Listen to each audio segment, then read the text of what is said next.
Pictures of poison ivy.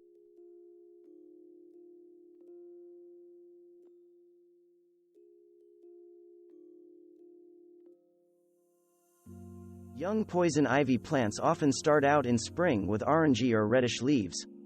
Be aware that the margins of the leaves sometimes have notches in them, but not always, so this feature, in and of itself, is not enough to identify the weed. The plants here are just barely off the ground, but the oil, urushiol, which is what makes this plant toxic, can still rub off on the fabric of shoes and socks. It is possible to transfer the oil from your clothes to your skin. If you think your clothes have come in contact with poison ivy, be careful removing the garment and wash the area afterward. As summer progresses and poison ivy plants mature, most of the leaves are green, and they are about 2 feet high. Any new leaves that appear, though, will still be reddish, as in spring, but the red color will not be as intense. Poison ivy vines often grow in a mass, taking over an area and becoming the dominant plant. People seldom associate something as nasty as poison ivy with flowers, but, yes, this weed does bloom. Perhaps ironically, the blossoms are not especially attractive.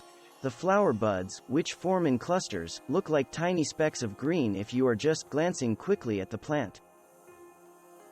Poison ivy produces rather small, unremarkable blossoms that are off-white in color with orangey centers.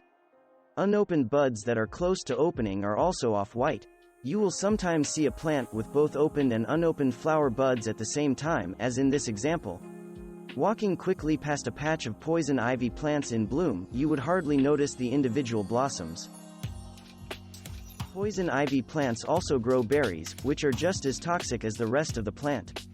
An identifying trait of poison ivy is the color of its mature berries. When they ripen, in late summer to early fall, they turn from a pale green to a whitish color. Poison sumac also has a curious white berry. The green summer color of poison ivy's foliage yields to brilliant fall foliage in red, yellow, or orange. The autumn brilliance of poison ivy's foliage is due to the anthocyanin pigments characteristic of the plant family to which poison ivy belongs.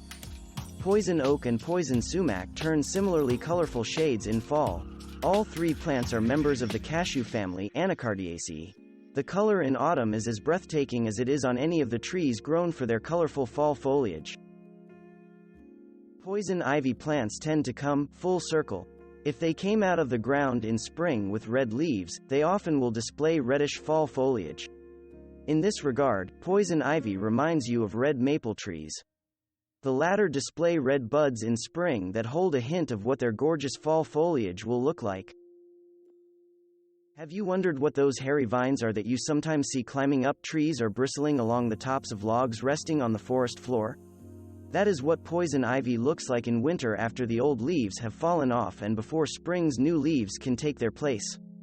The hairs are the vine's aerial rootlets. These rootlets can cling to surfaces, allowing the vines to climb. This is why trees, tree stumps, and stone walls are often seen covered in the vines. When poison ivy has been climbing a tree for a long time, the vine can become so embedded into the tree's bark that it largely disappears from sight, with only the rootlets visible.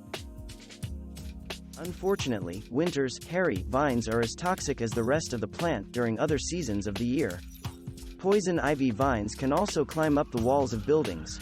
If they are allowed to climb up the side of a house, garage, barn, or outdoor storage shed sided with clapboards, they can wreak havoc with the clapboards over time, necessitating repair work. Thanks for watching. Subscribe for more interesting videos. And please hit the like button for the YouTube algorithm.